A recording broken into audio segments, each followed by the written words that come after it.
Now, 50 years ago today, the 21st of January 1976, Concorde took to the skies on its maiden commercial flight. It was the world's first supersonic airliner, flying at the edge of space at speeds faster than a rifle bullet. Although for some celebrities who flew from America to Britain supersonic, it was a little too fast. By the time you'd had a few drinks and something to eat and maybe a tiny snooze, there you were in London, in the rain. Did you know who that... Do you recognise that voice? It's Joan Collins. And it's weird because we played the theme tune to Dynasty yesterday as well. Meant to be. Joan Collins there. Well, Concorde, if you remember, was retired in 2003 but remains a legend of the skies. And there are hopes supersonic flights could return by the end, maybe, perhaps, of this decade. Well, broadcaster Howard Griffiths from Cardiff actually flew on Concorde when he was working for the BBC. Morning, Howard. Well, I say flew on Concorde. It's even more special than that, isn't it? Tell us. Well, it is. And today I can actually tell you I am actually holding the nose of Concorde live from Aerospace Bristol in Filton, which is a big part of the Concorde story. But my experience, BBC Wales put an advert out on the telly. Do you want to work in the exciting world of radio? And I thought, that's me. So I sent in a tape. I met a producer called Kerry McGeever. She said, can you make a package? I said, what's a package? Tell a story about something you've always wanted to do. I've always wanted to fly on Concorde.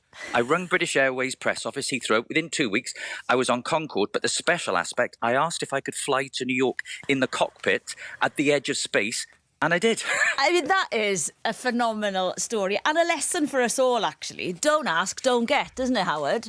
Well, this is what I say, and over the years, I'm actually the same age as Concorde because I was born on Valentine's Day, 1969. The prototype flight was on the 2nd of March, 1969. So next month, I'm 57. I'm exactly the same age as Concorde. But when I do talks, I say to people, if you don't ask, you don't get. And it taught me a big lesson in life. But for me, one of the biggest memories was being in the cockpit at 60,000 feet at the edge of space, we must emphasize. You could see the curvature of the Earth. We were literally touching space. And the speed of it. I mean, what was it like for those of us who didn't get to experience it? What was it like? Well, it was very funny because I was actually in a seat, the row behind Mark Knopfler from Dire Straits, and I was told, oh, don't talk to the celebrities. And I went, oh, it's my first job with the BBC. I said, anyway, Mark, I've just got to go in the cockpit for the takeoff and I'll chat to you in a bit. So then I was with Mark Knopfler when they had a little LED screen that was saying 1,400 miles an hour, and I'd never done it before. They gave us caviar. They gave us champagne. I'd never eaten caviar. It was bonkers. But it was magical, and the fact that we were flying to New York, touching space, and I remember it like yesterday. Yeah, I mean, but then, you know, we all remember those scenes, don't we? And that awful crash in 2000, and it was really the beginning of the end, wasn't it, for it?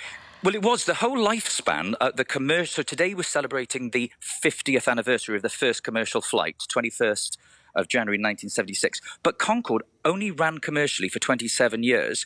And when I contacted British Airways with BBC, it had only been flying for 15 years, so they were still promoting the luxury. And you mentioned Joan Collins. I worked with Joan Collins at BBC Wales Llandaff. I held her mirror, and she's a lovely woman. Can I just say, I mean... These are the glory days of BBC Wales, we missed this. We started at BBC Wales long after this, and the jobs are no longer this glamorous. I mean, Howard, so today, what are you doing then? How come you're at Bristol and what's happening? It's very special. Today, and you're not going to believe this, there are 17 Concorde pilots here at Filton. So we're just over the water from where you are. There are going to be 9 flight officers, 7 flight engineers, but a lot of the British Airways crew, the stewardesses, the teams who flew on Concorde are going to be here. I've got to be honest, when I walked into the hangar, and I am literally holding the end. If you come over to Filton, it's open to the public. You can hold the tip of Concorde. So after this live broadcast, I'm going into the cockpit. You're allowed to walk around Concorde. But for me, meeting the crew who lived and breathed Concorde is very special. And I'm actually tingling.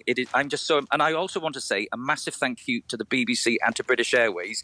It shows dreams can come true. I flew in the cockpit of Concorde, touching space. And, just believe, even if you're 80 years old listening to Radio Wales or 90, if you want to do something, believe in yourself and you can do it, even if you're 96.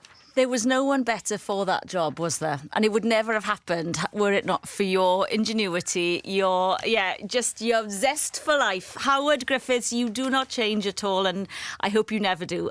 Brilliant stuff from Howard Griffiths, their broadcaster, who actually flew in the cockpit of Concorde because he went for a job at BBC Wales and then said, yeah, I'll do your package from Concorde. I had no idea I'd it have was done that something easy. from like a Roy Welsh, or, that would have been my pitch. Hey, don't knock the Roy Don't Welsh. knock it. Don't knock it. It's 8:53. We are just a day away now from the Oscar nominations, but if you're a cinema